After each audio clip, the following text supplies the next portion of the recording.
Shaming and extortion through revenge porn aren't new. State laws created almost a decade ago work to cut down on those incidents. But it's not just scorned exes that are illegally sharing those images online. Experts say bad actors and hackers are taking advantage of unsuspecting lovebirds. News 3's Morgan Rydell has more on what people need to know before they upload sensitive photos. Local investigator Donnie Manry has spent years watching ever-changing ways people are taken advantage of on the internet. The FBI has linked over a dozen suicides to sexual extortion, and more cases have led to victims going into hiding. Tonight, they're sounding the alarm on the risks of boudoir photo shoots. When they're getting married and they're setting up for their photographer, it's very common for the photographer, innocently, to try to do an upsell. They try to convince her that, hey, why don't you do a boudoir shoot for your husband?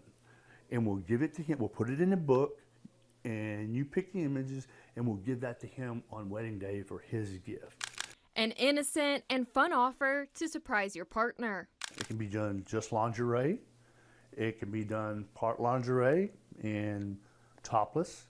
Some of them may be totally nude. It's totally up to the lady. But Manry says no matter how well you know the person or professional taking your photos, they have to get uploaded somewhere. That photographer has those images, but that photographer is not necessarily the one that's going to make this book for you. This is where Manry says hackers are ready to strike. They obviously know what the company does, and so they will hack those servers, and they will download all of those ladies' images. And I mean, we're talking about dozens and dozens of ladies, and we're talking about thousands of photos, and the next thing you know, those photos are uploaded dark web. I have seen shaming situations where that exact that thing right there happened. And then once they got out there on darknet, they rolled around for about 2 years, 2.5 years on darknet before they ever bumped over to where they were hit by the search engine. There are a lot of services out there now that's encrypted. There are some services that are outside the scope of the federal government.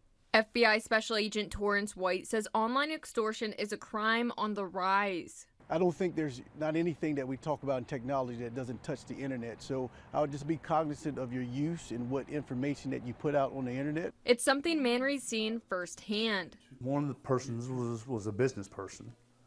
And next thing you know, her employees, her employers, co-workers, they're having these images mailed to them, emailed to them. It totally ruined this person's business to the point of shutting the business down and moving for security reasons. Just horrible.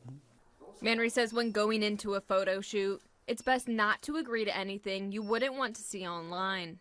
There's people out there that do nothing more than hack those sites and get those photos and put them out there. It's something you got to worry about.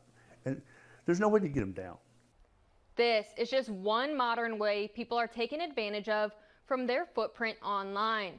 We've worked with the FBI, Manry, and local nonprofits to share warnings just like these for various internet crimes.